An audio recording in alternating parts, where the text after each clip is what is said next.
Hamdan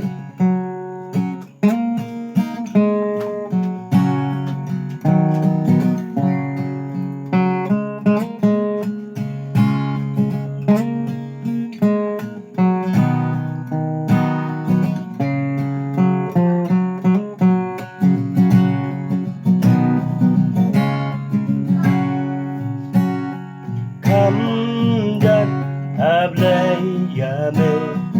hamdan yame, namal jing ya buke ya nyawane, hang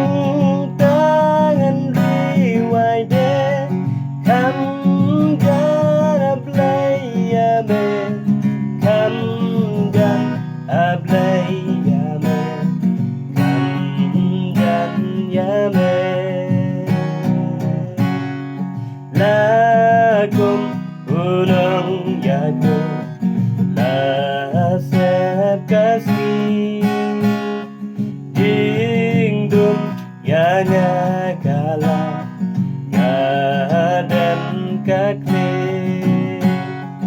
hakajing pos liude,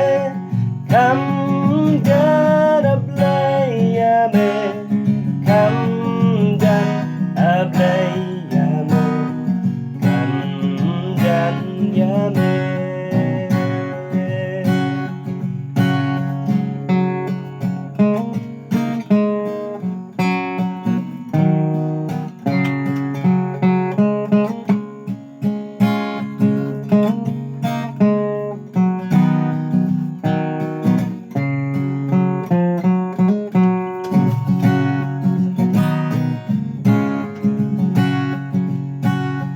Ang ta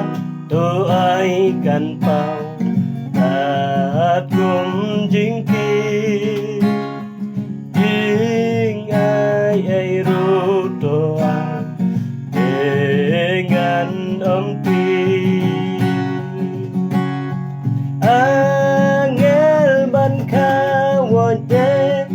hamdan ablay yame, hamdan ablay yame, hamdan yame,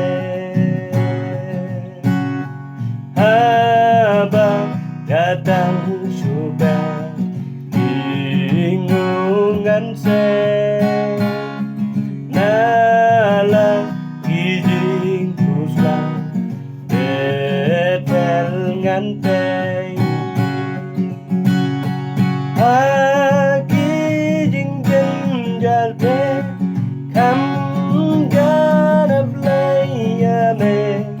hamdan ablay yame, hamdan yame.